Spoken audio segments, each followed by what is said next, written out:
My name is Shirley. I'm a professor of education at the Lynch School of Education at Boston College in Chestnut Hill, Massachusetts.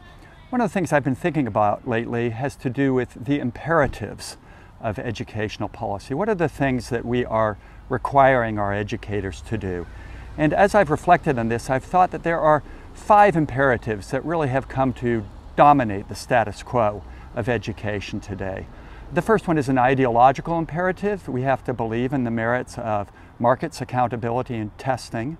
The second one is an imperial imperative. We have to do as we're told in complying with policies, even if there isn't a strong research base. The third imperative that has come into play is the prescriptive imperative. That is, that governments prescribe and we obey. The fourth imperative is insular, so we're more and more looking inward to our classes and schools, which is limiting our opportunities to learn from others in other schools and perhaps even other countries.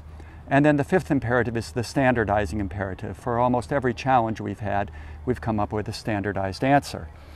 As I've looked at how these old imperatives of educational change have come into place and the ramifications they've had for our schools and system, I find myself aligned with the many scholars who say that in spite of many exciting ideas when these ideas were first introduced, say, a quarter of a century ago, they haven't really panned out. We don't have much evidence that they've improved student learning as we look at an educational system.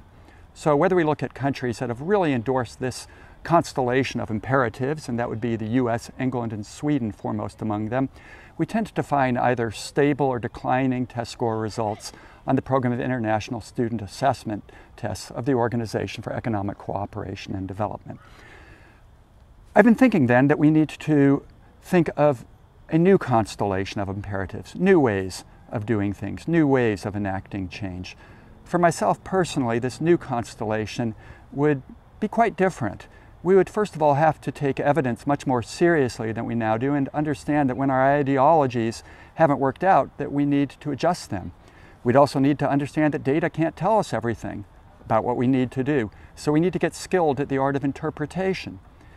Rather than just prescribing, we'd have to be practical. We would have to look at prescriptions that we've done in the past that haven't really panned out in terms of student learning, and instead of just having an insular imperative, we might have to have a global imperative. So we're understanding and helping our students to grapple with phenomena like climate change, demographic change, different social problems.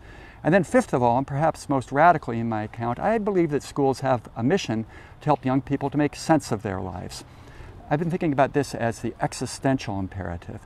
So the challenges I see for us today are to shift from an older set of imperatives to a new cluster of imperatives. I'd love to know what you think about these ideas. I'm writing them down furiously day in and day out, and I'm hoping that we can all work together to create a new, transformed, and more inspiring future of educational change.